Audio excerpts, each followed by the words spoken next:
Hola, ¿qué tal están? Principales problemas éticos de la actividad científica y técnica de nuestro tiempo.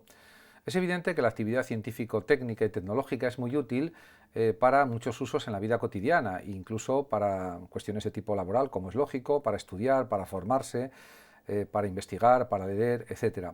Están los audiolibros, están muchos formatos en PDF de libros que se pueden ver gratis, leer gratis, etcétera, etcétera.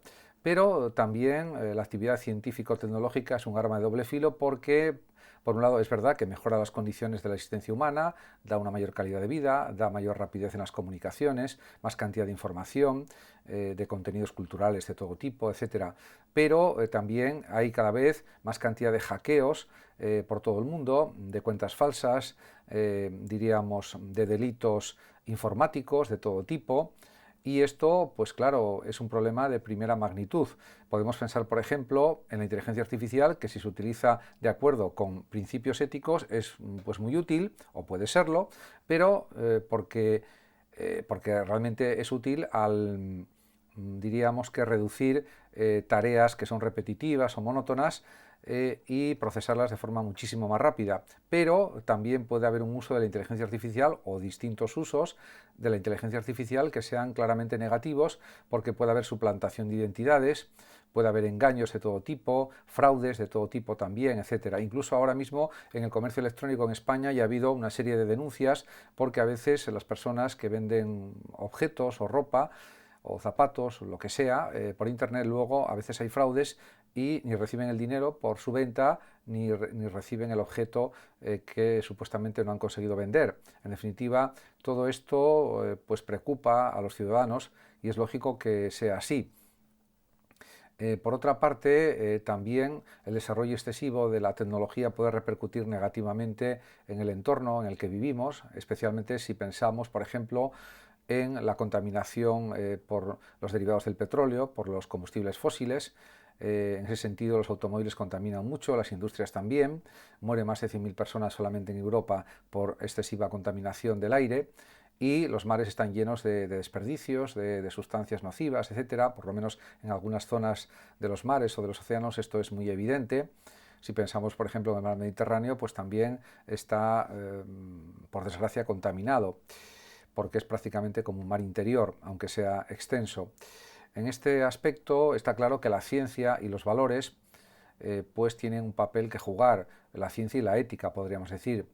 El ser humano ya ha conseguido tener un poder, que es el poder atómico o nuclear, que le permite aniquilar toda forma de vida en el globo terráqueo. Pero también hay que decir que hay un uso pacífico de la energía nuclear, como son las centrales nucleares, aunque es cierto también que hay algunos países que no quieren tener centrales nucleares, como es el caso de Alemania, y que apuestan por otro tipo de energías sostenibles, alternativas, como son, por ejemplo, la eólica, la mareomotriz, la eléctrica, en definitiva, que no contaminan o contaminan muy poco en comparación con los combustibles fósiles. En cualquier caso, está claro que hay que apostar por los coches eléctricos y se cree que en Europa, sobre el año 2030 o 2035, ya prácticamente todos los coches serán eléctricos. También están surgiendo nuevos inventos, nuevos desarrollos, como por ejemplo los camiones que conducen sin conductor, sin conductores, en definitiva, autónomos, y los coches autónomos pues también están siendo investigados y se podría poner en práctica el uso de coches autónomos, taxis autónomos, etcétera, en las próximas décadas o en los próximos años. En ese sentido, la tecnología y la ciencia están avanzando de forma vertiginosa y no digamos ya en el ámbito de Internet, en el ámbito de la inteligencia artificial, por ejemplo, los teléfonos inteligentes, los smartphones cada vez están más avanzados y la robótica también está avanzando en unos niveles realmente prodigiosos.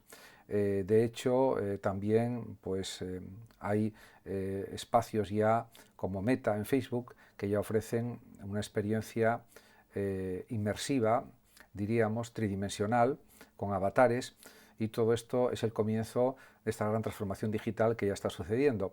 Pero lo que ocurre es que hay que poner unas normas éticas muy claras, muy contundentes y que sean justas y razonables para evitar daños a los demás, para evitar todo tipo de delitos, de engaños, de falsificaciones y, en definitiva, para proteger también la privacidad de las personas. Se puede decir que, por ejemplo, los científicos pues incluso ponen como objeto de investigación metódica sus propias creaciones científicas, sus propios descubrimientos y las consecuencias de sus investigaciones, y es algo entendible. Como decía Bertrand Russell, la ciencia puede intensificar y, diríamos, unas formas de vida pues mejores, pero empleada neciamente, la ciencia y la tecnología pueden conducir a países en los que haya tiranías o dictaduras y que en los que predomine la guerra, la violencia, etc.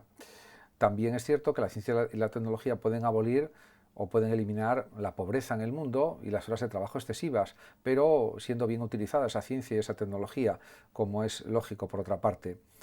En relación con el desarrollo de la industrialización, pues especialmente en el primer mundo ha coincidido con el desarrollo de la democracia, aunque ahora es una democracia basada en un capitalismo salvaje en muchos estados, en muchas naciones, con lo que habría mucho que decir al respecto, porque las constituciones cada vez están quedando más en papel mojado. El Estado social de derecho, que es lo que predomina en principio en Europa occidental, en países como España o Francia, Alemania, etcétera, pues deja bastante que desear, porque no hay una protección suficiente a todos los ciudadanos, y los partidos pues entran en el juego electoral intentando ganar a los contrincantes, lógicamente, pero sin el propósito de cumplir todas sus promesas o simplemente apostar por unos planteamientos electorales más profundos, más amplios, más omnicomprensivos con todos los ciudadanos, en el sentido de que hay que tratar muchísimos problemas sociales y económicos, pero de una forma integral, no de una forma parcial, por parches, por partes, como se suele hacer. En ese aspecto también hay que decir que ha habido grandísimos avances con la tecnología y la ciencia. Por ejemplo, ha disminuido muchísimo la cantidad de sufrimiento con el descubrimiento de los anestésicos y de otros medicamentos. También hay que señalar que hay mayor felicidad repartida que en cualquier otra época de la historia del mundo. Y, por supuesto, hay que incidir en el inmenso desarrollo de la educación posible con la creciente productividad del trabajo, que permite que haya más horas libres para formarse, para estudiar, para leer, etc.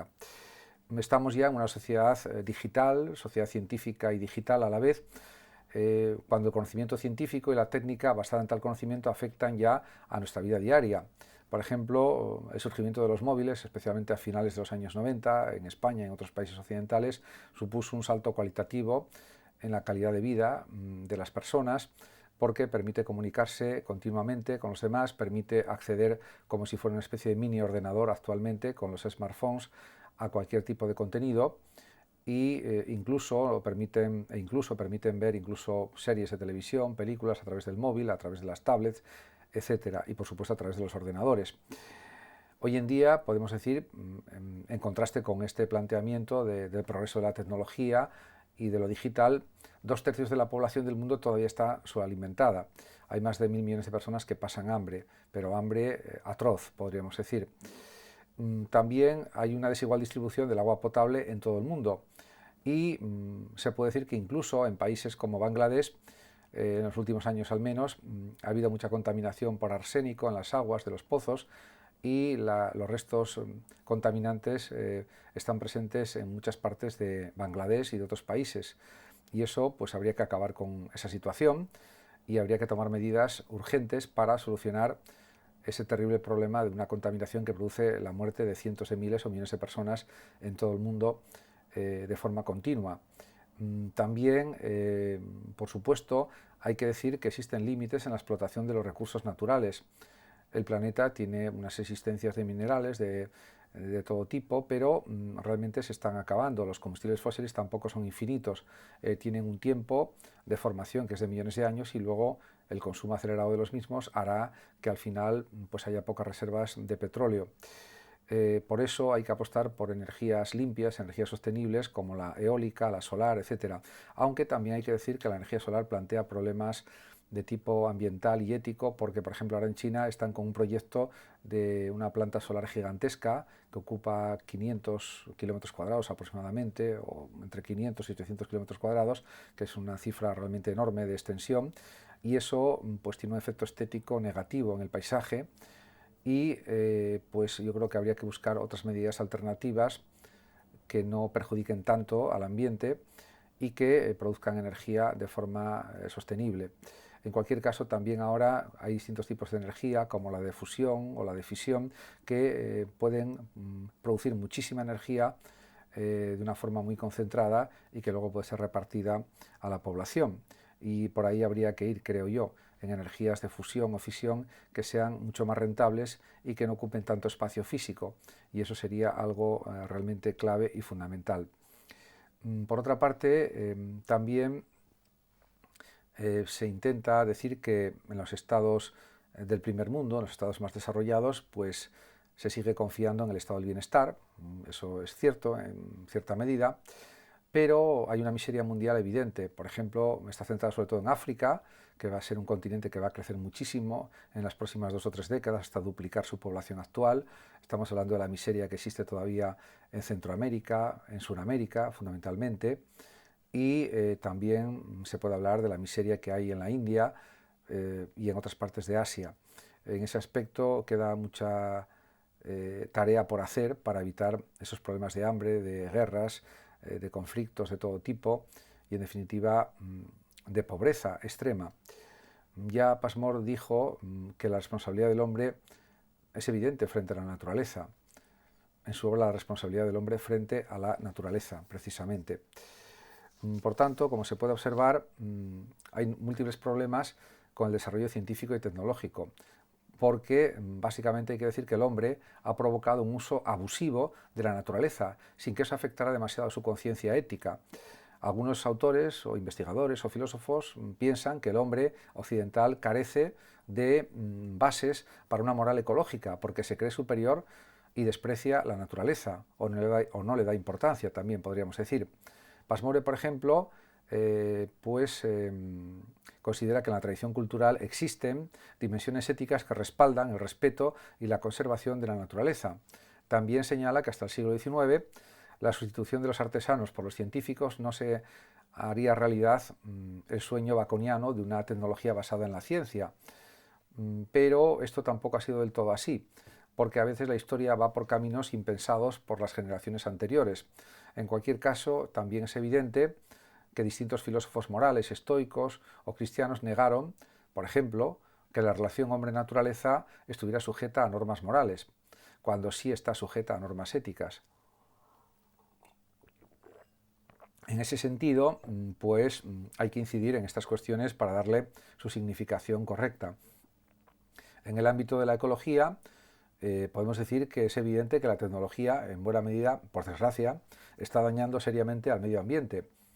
Y la causa profunda estaría en el modelo económico e industrial existente. Sin más, podemos pensar en el caso de la selva amazónica, que está siendo esquilmada, que está siendo deforestada de manera alarmante por industrias madereras y también por la explotación de recursos mineros que hay en el Amazonas, y esto tendría que ser prohibido totalmente por el gobierno brasileño y por los otros gobiernos de Venezuela, de Perú, etcétera, porque de otra manera esta reserva de la biosfera, que es la selva amazónica, que es un gran pulmón de todo el planeta Tierra, pues en pocos años o en pocas décadas desaparecerá completamente.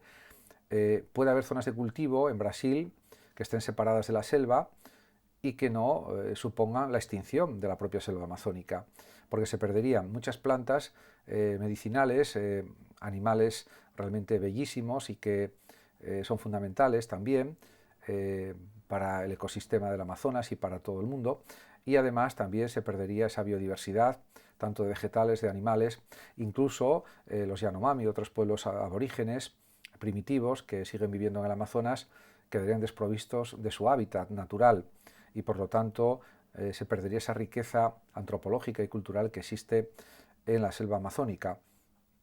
En cuanto a la cuestión de la superpoblación, pues también hay que pensar en ello porque ya hemos superado la cifra de los 8.000 millones de habitantes viviendo en nuestro planeta y hay que respetar al medio ambiente.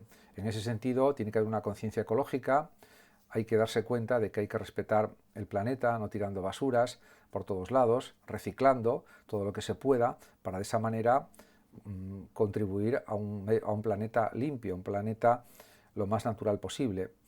También es verdad que con el calentamiento global del planeta se está destruyendo la reserva de hielo que tiene el Polo Norte, el Polo Sur, y los mares crecerán, aumentarán su nivel en los próximos años por este calentamiento climático.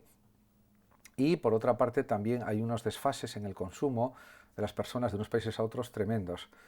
Por ejemplo, cada europeo consume lo mismo que 80 indios o sudamericanos. Es una cifra realmente escandalosa, porque tendría que haber un buen nivel de vida para todas las personas independientemente del lugar en el que vivan. Luego hay otros muchos problemas ya relacionados, por ejemplo, con el tema del suicidio, de la eutanasia. También está el tema de la adopción para evitar los abortos indiscriminados. Por supuesto, hay leyes en muchos países que permiten el aborto en determinadas condiciones, en casos de violación, en casos de peligro para la vida de la madre o en casos de malformaciones graves. Y en ese sentido pues puede haber una cierta afirmación de la validez del aborto en algunos casos determinados, pero no un aborto libre y absoluto, porque eso es algo perjudicial, porque hay un derecho a la vida.